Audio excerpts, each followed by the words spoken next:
Sudamérica, en algún momento del siglo XV o XVI. Según una antigua leyenda colombiana, el cacique de los muiscas llevó a cabo una singular ceremonia religiosa. Tras ser desnudado completamente, su cuerpo fue rociado con polvo de oro. A continuación, acompañado por sacerdotes y miembros destacados de la tribu, fue conducido al centro de un lago a bordo de una balsa. Durante su travesía, fue arrojando gemas y piezas de oro por la borda. Y por último, tomó un baño ritual en el lago. Los miembros de su tribu lo aclamaban y enaltecían desde la orilla. Aquel ritual originó el mito de El Dorado, la leyenda del hombre de oro. Siglos más tarde, esta historia desencadenó la locura de innumerables aventureros y mercenarios que partieron en pos de aquella tierra ignota donde el oro abundaba más que el agua. Cegados por la codicia, perpetraron auténticas masacres y arrasaron ciudades enteras. Nada podía detenerlos en su búsqueda de la perdida ciudad de oro llamada El Dorado.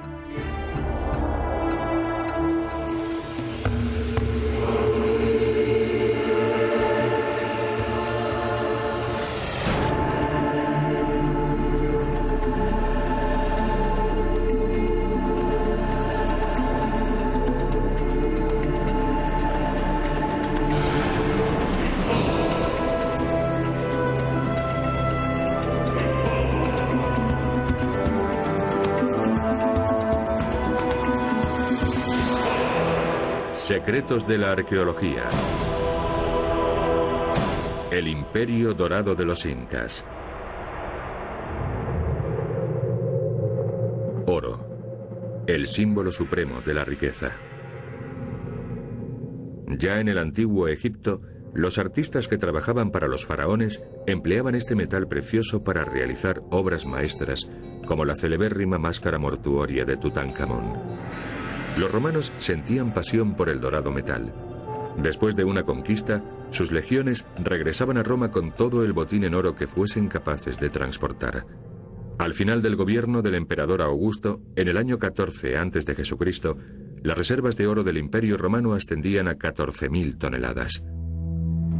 Hacia el año 1500 de nuestra era, la avidez de oro cobró un cariz violento en muchas naciones europeas. España envió nutridos ejércitos que cruzaron el mar y recorrieron América del Sur y Central en busca de oro y tesoros. La táctica militar de los conquistadores españoles era tan implacable que casi nunca hacían prisioneros. En ocasiones, algún artista o escritor participaba en la expedición para dejar constancia de tan trágicos acontecimientos. Transcurridos tan solo unos años, las tropas españolas capitaneadas por Francisco Pizarro borraron de la faz de la tierra culturas enteras como la inca.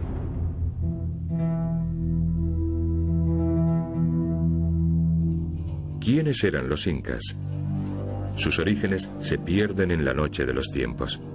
No obstante, según una teoría actual, los incas, como todos los pueblos precolombinos, eran descendientes de los asiáticos que hace unos 40.000 años emigraron a través del estrecho de Bering, aprovechando la gruesa capa de hielo que comunicaba ambos continentes. Tras ganar las regiones septentrionales del continente hace unos 24.000 años, aquellas gentes comenzaron a trasladarse hacia el sur.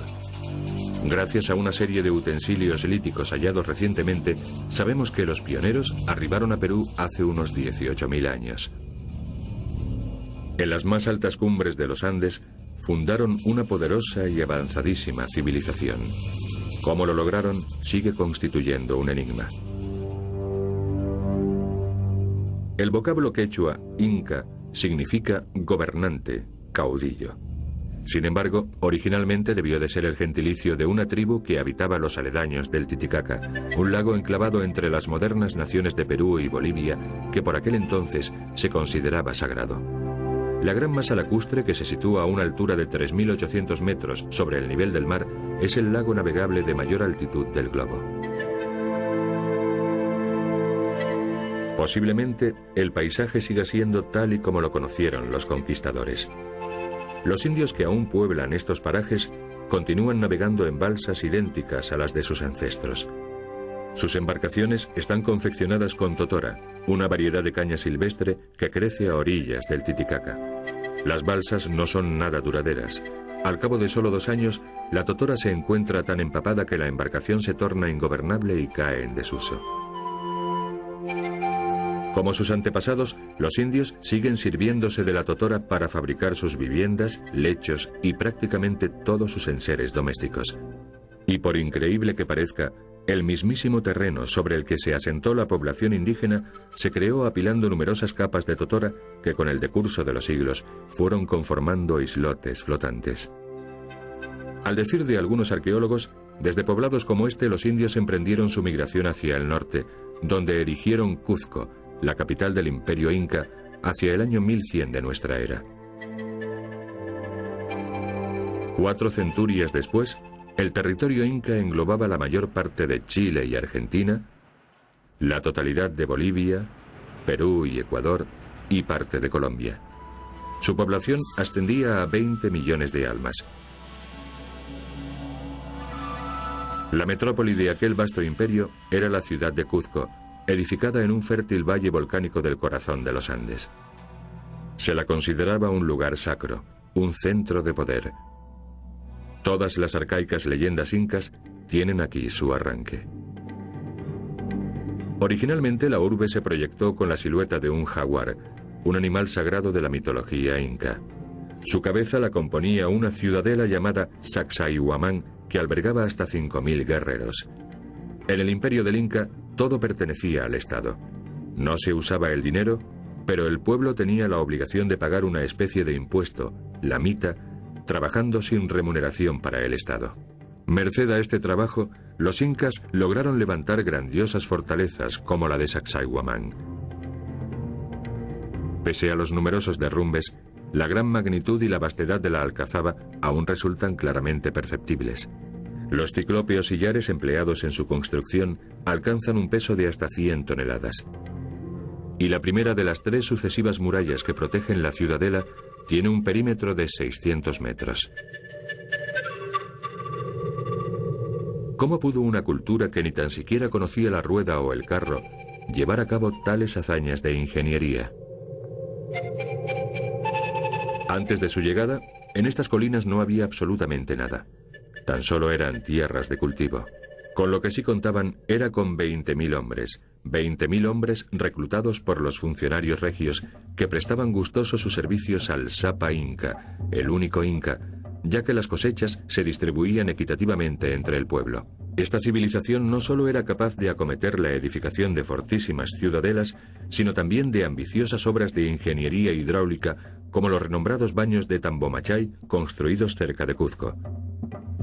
Según la leyenda, esta agua era sagrada, de modo que se reservaba exclusivamente para las ceremonias de purificación del soberano, que practicaba una ablución ritual antes de rendir culto al dios Sol.